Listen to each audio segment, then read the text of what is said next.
Market లో invest చేసి మీ డబ్బులు డబుల్ చేసుకోవాలనుకుంటున్నారా? సుందరరామిరెడ్డి గారి సెమినార్ కి అటెండ్ అవ్వండి.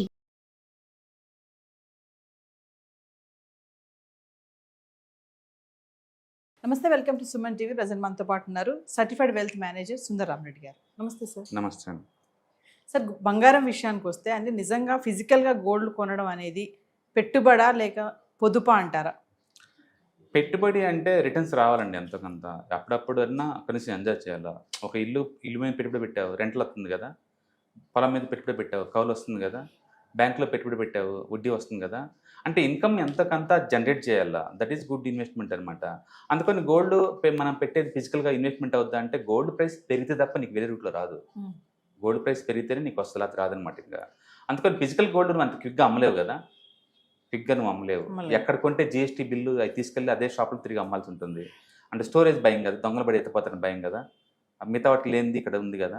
అందుకని ఇండియాలో మొదటి నుంచి కూడా గోల్డ్ అంటే అదొక సెంటిమెంట్, అదొక ట్రెడిషన్, అదొక ప్రౌడ్, శ్రీధనం. అట్లా దాన్ని మన జీవితంలో ఒక పార్ట్లా చేశారు తప్ప ఇన్వెస్ట్మెంట్ లాగా అనుకోవడం కుదరదు. ఒకవేళ మీరు ఇన్వెస్ట్మెంట్ లాగా అనుకుంటే అప్పుడప్పుడు అమ్మాలి, ఎప్పుడొకప్పుడు. నిజానికి గోల్డ్ ఇన్కమింగ్ తప్ప అవుట్ గోయింగ్ ఉంటుంది అనమాట తరతరాలు. అందుకని దాని ఇన్వెస్ట్మెంట్ అనే బదులు ఇంట్లో చేరే ఒక వస్తువు అనుకోవడం బెటర్. కాకపోతే ఎమర్జెన్సీలో అప్పుడు అది వాడుకుంటుంది, దాని వాల్యూ తగ్గదు. బట్ స్టిల్ ఇన్వెస్ట్మెంట్కి ఉండాల్సిన క్వాలిటీస్ గోల్డ్లో పెద్ద కనపడదు. ఒకవేళ మీరు గోల్డ్ ఇన్వెస్ట్మెంట్లో పెడదామనుకుంటే బెస్ట్ వే ఏంటంటే మ్యూచువల్ ఫండ్స్ అండ్ ఈటీఎఫ్ ఫార్మాట్లో పెట్టండి. అప్పుడేమవుతుంది, లైవ్ మార్కెట్లో ఎప్పుడు కానీ అమ్ముకోవచ్చు కదా. ఎగ్జాంపుల్ ఈ రోజు కొన్నాను, రేపొద్దున వరల్డ్ మార్కెట్ బాగుండి +5లో ఓపెన్ అయింది అనుకోండి, నెక్స్ట్ స్పాట్లో అమ్ముకోవచ్చు కదా. అంటే ఫిజికల్ గోల్డ్కి ఇలాంటివి ఉండవు కదా, అంత ఈజీగా కన్వర్ట్ చేయలేరు కదా. మేకింగ్ ఛార్జెస్ అని, జిఎస్టీలు అని, మీరు కొన్న ప్లేస్లో రమ్మని చాలా ఉంటుంది దానికి. ఇటుక ఏం ఉండవు అనమాట. ట్రాన్స్పరెంట్ లైవ్ మార్కెట్ ఇవన్నీ ఉంటాయి. కాబట్టి మీరు ఏదైనా గోల్డ్ని ఇన్వెస్ట్మెంట్లో పెట్టాలనుకుంటే the best way always gold, mutual funds and ETFs. లేదు ఇంట్లో స్టోరేజ్లా పెట్టుకుందాం అనుకుంటే మాత్రం ఫిజికల్ గోల్డ్ తీసుకోండి. బట్ దాంట్లో ఉన్న డ్రాబ్యాక్స్ ఏంటంటే మేకింగ్ ఛార్జెస్ పే చేయాలా, జిఎస్టీలు పే చేయాలా, అండ్ ప్లస్ థెఫ్ట్ జరగకుండా చూసుకుంటూ ఉండాలి, జాగ్రత్తగా ఇవన్నీ చూసుకుంటూ ఉండాలి. అంటే ఫిజికల్ గోల్డ్ ఇన్వెస్ట్మెంట్లో నష్టాలు ఎక్కువ అంటారు. నష్టాలు ఎక్కువ అనే బదులు దాన్ని పెద్ద ఆస్తి కన్సిడర్ చేయమాకని అంటాను. ఇంట్లో ఒక క్లోత్స్ కొన్నాము, దాని వాల్యూ డివాల్యూట్ అవుతూ ఉంటుంది రోజుకి. గోల్డ్ కొన్నాము, వాల్యూ ఎంతకంత పెరుగుతూ ఉంటుంది. ఆ డిఫరెన్స్ తప్ప అదర్వైజ్ నీకు ఇన్కమ్ జనరేట్ అవుతూ అంటున్నాను. ఇన్కమ్ అయితే జనరేట్ అవ్వదు. అందుకని దాని బదులు నేను gold, suppose sovereign gold bonds ఉన్నాయి, ఇంతకుముందు గవర్నమెంట్ లాంచ్ చేసింది. 2.5% వడ్డీ వచ్చింది కదా నీకు. అంటే క్యాష్ ఫ్లో ఎంతకంత ఉంది కదా. అలా ఉంటే పర్వాలేదు. నేను అంటుంది అది. అంటే సెకండరీ ఇన్కమ్ వచ్చేలాగా ఉంటే నీకు పర్వాలేదు. అదర్వైజ్ అంత వర్త్ కాదు. అంత క్విక్గా కూడా అమ్మలేవు ఫిజికల్ గోల్డ్ అనుకుంటే ఈజీగానే. ఎందుకంటే ఒకసారి ఆర్నమెంట్గా మార్చావు అనుకోండి, దాన్ని మార్చలేము. మన పేరెంట్స్ ఇచ్చిన గోల్డ్ అంటే చూడంగానే అమ్మ జ్ఞాపకాలు వస్తాయి. మమ్మీ అది ఎక్కడ, ఇది ఎక్కడంటే మా అత్త పెట్టింది కదా, మా అమ్మేనత్త పెట్టింది, మా అమ్మ పెట్టింది, ఇలా చెప్పుకుంటాం. వాటికి అటాచ్మెంట్ పెట్టుకుంటుంది మనం ఆల్రెడీ. ఇది మన అమ్మ, నెక్స్ట్ కిట్ ఇస్తాము. కాబట్టి ఆ రోజు వాల్యూ ఎంత ఉందో అంత లెక్కేసుకుంటాం అంతే. అమ్మేది లేదు, పెట్టేది లేదు. అలాంటప్పుడు వాల్యూ లెక్కేసుకుంటారు.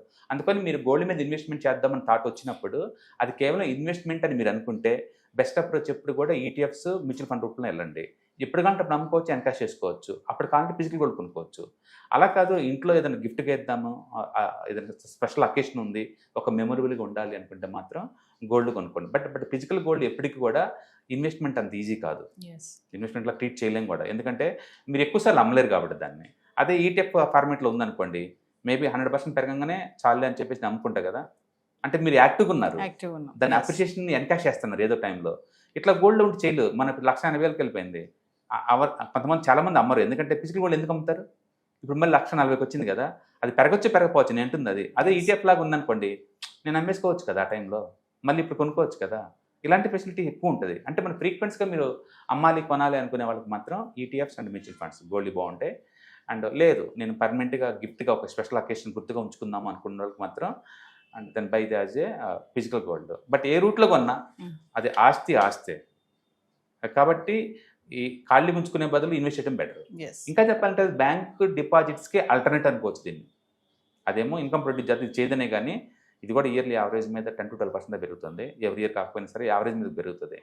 కాబట్టి ఖాళీగా ఉండే బదులు పెట్టండి అని చెప్తాం. బట్ ఆ పెట్టే ఫార్మేట్ మాత్రం ఎప్పుడు కూడా ఈటీఎఫ్ని ఎంకరేజ్ చేస్తాం, ఎందుకంటే ఇమీడియట్గా ఎన్కాష్ చేసుకోవచ్చు కాబట్టి. కొద్ది రోజులుగా చూసుకుంటే ధరలు బాగా తగ్గడం చూస్తున్నాం కదా సార్. మరి ఇప్పుడు యుద్ధం స్టార్ట్ అయింది కదా, మళ్ళీ దీని ప్రభావం ఎలా ఉంటుంది వీటిపైన? తగ్గడం అనే బదులు లాస్ట్ 1.5 months నుంచి అదే 10 గ్రాముల గోల్డ్ 1,40,000 దగ్గర రొటేట్ అవుతూ ఉందండి. అది తగ్గడం లేదు, పెరగడం లేదు. ఏదన్నా ఎసెట్ బాగా పెరిగిందంటే ఎంతకంత కరెక్షన్ గ్రోతుంది. నేను అనుకోవటం ఏంటంటే వరల్డ్ వైడ్ కండిషన్ చాలా మారిపోయింది లాస్ట్ 2-3 monthsలోనే. ఈ గల్ఫ్ యుద్ధం బీనిన దగ్గర నుంచి అందుకని గోల్డ్ ఇప్పటికిప్పుడు మళ్ళీ పరిగెత్తి పాత స్టేజ్కి వచ్చేంత టైం లేదు, అంత ఛాన్స్లు కూడా లేదు. నేను అనుకోవటం ఏంటంటే అది ఇంకొంచెం డ్రాప్ అయ్యి 1,20,000 దగ్గర సెటిల్ అవుద్దాం అనుకుంటా. ఆ ప్లేస్ దగ్గర మళ్ళీ కొన్ని రోజులు రొటేట్ అవుతుంది, మళ్ళీ అక్కడ స్ట్రాంగ్ అయితే రివర్స్ అయ్యే ఛాన్స్ ఉంది. కాబట్టి గోల్డ్ మళ్ళీ పాత రేటుకి అయిపోయే ఛాన్స్ లేదు. అది ఇప్పటికే ఆల్మోస్ట్ 29% డ్రాప్ అయింది డాలర్ ఫార్మేట్లో. అది మళ్ళీ రికవరీ కావాలి, పాత రేటు రావాలంటే నీకు 41% పెరగాలి. ఈ సంవత్సరం జరగదు, అది తెలిసి 1 or 2 years పడుతుంది ఈజీగా. మరి చాలా మంది 1,00,000 వరకు వచ్చేస్తుంది బంగారం అని చెప్పేసి అంటున్నారు. అంటే జనం ఏం చేస్తారంటే పెసిమిస్టిక్గా ఉన్నప్పుడేమో 50,000కి వచ్చింది అంటారు, ఆప్టిమిస్టిక్ ఉంటేనేమో 4,00,000 పోద్ది అంటారు. రెండు ఫేకే బేసికల్గా. But end of the day market చాలా డైనమిక్ అటు ఇటు మారుతూ ఉంటుంది, కండిషన్ బట్టి మనం కూడా మారాల్సి ఉంటుంది. అంటే ప్రస్తుతానికైతే అది 1,40,000 దగ్గర నుంచి స్పీడ్గా పెరగలేదు. What does mean? కొనేవాళ్ళు అంత ఇంట్రెస్ట్ లేరని అర్థం. ఎందుకంటే ఒక ప్రైస్ దగ్గర ఎక్కువసేపు అది ఉంటుంది అంటే కొనేవాళ్ళు లేకపోతేనమాట. కాకపోతే గోల్డ్ యాజ్ ఏ ఒరిజినల్ ఎసెట్గా దానికి ఎప్పుడు డిమాండ్ ఉంటుంది. ఈ మధ్య వచ్చిన ఈ పేపర్ ఎసెట్స్ వల్ల దాని వాల్యూ తగ్గిపోతుంది అంతే. ఎందుకంటే ఇప్పుడు ఈటీఎఫ్స్ ఉన్నాయి, మ్యూచువల్ ఫండ్స్ ఉన్నాయి, అండ్ ఫ్యూచర్స్ ఉన్నాయి, ఆప్షన్స్, ఇవన్నీ పేపర్ ఎసెట్స్. అర్జెంట్గా గోల్డ్గా మార్చారు కదా, బట్ రియల్ గోల్డ్ ఎప్పుడు డిమాండ్ ఉంటుంది ఎంతో కొంత. బట్ వరల్డ్ వైడ్గా అందరూ చేంజ్ చేశారు లాస్ట్ ఇయర్, అండ్ చాలా పెద్ద రిటర్న్స్ వచ్చినాయి. అండ్ ఈ సంవత్సరం కన్సాలిడేట్ అవుతూ ఉంది. కాబట్టి 1,20,000 దగ్గర మనం ఎక్స్పెక్ట్ చేయొచ్చు 6 నెలలకు 1 yearకు. అండ్ వరల్డ్ వైడ్గా అన్ని బ్రోకరేజ్ రిపోర్ట్స్ కూడా లేదు, gold at the rate of 4,000 అని టార్గెట్ ఇస్తున్నారు. బట్ లాంగ్ టర్మ్లో మాత్రం 6,000 దాకా టార్గెట్ ఇస్తున్నారు ఒక 1 ounce బంగారం. కాబట్టి మళ్ళీ పాత రేటు పెరిగిద్ది లాంగ్ టర్మ్ పాయింట్ ఆఫ్లో, బట్ ఇమీడియట్లీ పెరగాల్సిన అవసరం కనపట్టలేదు. కాబట్టి ఇప్పటికే అది హరీగా పరిగెత్తదు. ఈవెన్ సిల్వర్ కూడా అంతే. I do think below 2 lakh rupees పెరగచ్చు. అంటే బంగారం తగ్గుతున్నటువంటి ఈ టైంలో కూడా సార్ చాలా మంది పాత బంగారాన్ని అమ్మేసుకుంటున్నారు. అవును, ఇప్పుడు రష్ ఎక్కువ ఉంది. ఎస్, అది ఇండియాలో ఇప్పుడు ఏం జరుగుతుందంటే మోడీ గారు ఎప్పుడైతే అడ్వైజ్ ఇచ్చారో నెక్స్ట్ 1 year వరకు కొంచెం పోస్ట్పోన్ చేసుకోండి, రూపీ చాలా స్ట్రెస్ అవుతుంది, దాన్ని బలపడడం కోసం కొంచెం హెల్ప్ చేయండి అన్నట్టు రిక్వెస్ట్ చేశారు. దాంతో సెంటిమెంటల్గా వరల్డ్ వైడ్గా మార్కెట్లో పట్టడం స్టార్ట్ అయింది. అండ్ ఇండియాలో కూడా లేదు, సెకండరీ బంగారం బాగా మార్కెట్లోకి వస్తుంది. హిస్టరీలో ఎప్పుడు లేనంతగా లాస్ట్ 3 monthsలో 40 tons బంగారం మార్కెట్లోకి వచ్చిందండి. ఇదే కానీ కంటిన్యూ అవుతే ఈ సంవత్సరం మొత్తం మీద 200 టన్నులు పాత బంగారం లైన్లోకి వస్తుంది. పాత బంగారం 200 టన్నులు అంటే ఇండియా ఒరిజినల్ డిమాండ్ 700 టన్నులు అండి. 700 టన్నులు 200 టన్నులు ఇది వచ్చింది అనుకోండి, చాలా వరకు డిమాండ్ తగ్గించినట్లకే. ఇంకా స్ట్రెస్ ఎక్కువ ఉంటుంది, ఎందుకంటే India one of the biggest gold buyer world మార్కెట్తో పోల్చుకున్నప్పుడు. డెఫినెట్గా వరల్డ్ గోల్డ్ పెరగకుండా ఉండడానికి ఇది హెల్ప్ అవుతుంది అనమాట. కాబట్టి గోల్డ్కి లోకల్ కావాల్సినంత సప్లై అవుతుంది సెకండరీ మార్కెట్ నుంచి. కాబట్టి కొత్త గోల్డ్ బయట నుంచి తెచ్చుకోవాల్సిన అవసరం లేదనమాట. And more over import data క్లియర్గా చెప్తుంది బయట నుంచి ఇంపోర్ట్స్ 80% డ్రాప్ అయిన విషయాన్ని కూడా. అంటే పెరిగే అవకాశాలు తక్కువ ఉన్నాయి అనుకోవచ్చు. పెరిగే అవకాశం తక్కువ ఉందనేది మన మార్కెట్ కాదు, వరల్డ్ వైడ్గా ఉన్న కండిషన్స్ డిసైడ్ చేస్తాయి. ప్రస్తుతానికి ఏంటంటే ఈ ఆయిల్ నుంచి వచ్చిన స్టాక్స్ తోటి అండ్ ఈ ఆర్టిఫిషియల్ ఇంటెలిజెన్స్ స్టాక్స్లో వచ్చిన టూ మచ్ వాల్టెట్ తోటి అంటే ప్రపంచం ఏంటంటే చాలా కన్ఫ్యూజన్ వ్యవస్థలో ఉంది. ఎవరికి వాళ్ళు ఏంటంటే మనీ దగ్గర ఉంచుకుంటే చాలా అన్నట్టు చూస్తున్నారు. అందుకని అన్ని రకాల అసెట్ క్లాసులు అమ్మేస్తున్నారు. మీరు not only gold, silver, stocks కూడా బాగా పడిపోతుంది, బిట్ కాయిన్ కూడా బాగా పడిపోతుంది. అన్ని రకాల అసెట్స్ని వాళ్ళు ఎన్కాష్ చేస్తున్నారు. రెండోది డిమాండ్ టూ మచ్గా ఉంది వరల్డ్ వైడ్గా మనీకి, దాంతో వడ్డీ రేట్లు ఇంకా పెరిగేలా కనపడుతుంది. వడ్డీ రేట్లు పెరిగిందనుకోండి ఇంకా తగ్గిద్ది గోల్డ్. ఎందుకంటే అమెరికాలో 5% వడ్డీ చేరింది అనుకోండి, నాకు సేఫ్టీకి 5% వస్తున్నప్పుడు అన్సర్టనిటీ ఉన్న ఏరియాలో ఎందుకు పెట్టాలి, అందుకని అందరు డాలర్లే కొంటారు. ఇప్పటికే డాలర్ డివైఎక్స్ ఇండెక్స్ ఆల్మోస్ట్ 101 ఉంది డాలర్ ఇండెక్స్. అది కనుక 105 చేరింది అనుకోండి, మెటల్స్ అని కొలాప్స్ అయిపోతాయి. అప్పుడు గోల్డ్ 1,20,000 కాదు 1,00,000 వచ్చి పడుతుంది.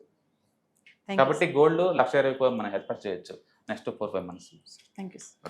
హాయ్, 1 day క్లాస్ రూమ్ ఎన్విరాన్మెంట్లో ఆఫ్లైన్ వెబినార్ జరగబోతుంది. అండ్ ఇంట్రెస్ట్ ఉన్న పార్టిసిపెంట్స్ ఈ కింద స్క్రోల్ అవుతున్న నెంబర్కి రింగ్ చేసుకొని సీట్ బుక్ చేసుకోండి. దీంట్లో ETFs, index funds and mutual funds మీద completely and hand holding experience మీకు ప్రొవైడ్ చేయబడుతుంది. దీని ద్వారా ఏంటంటే మనం అసెట్స్ని స్టాక్ మార్కెట్లో ఎలా మేనేజ్ చేసుకోవాలి, ఎలా గ్రో చేసుకోవాలి, ఎలా ప్రొడక్ట్ చేసుకోవాలో అంటే ప్రాక్టికల్గా నేర్చుకుంటారు. కాబట్టి ఇంట్రెస్ట్ ఉన్న పార్టిసిపెంట్స్ కింద స్క్రోల్ అవుతున్న నెంబర్కి పింగ్ చేసి సీటు రిజర్వ్ చేసుకోండి. Thank you.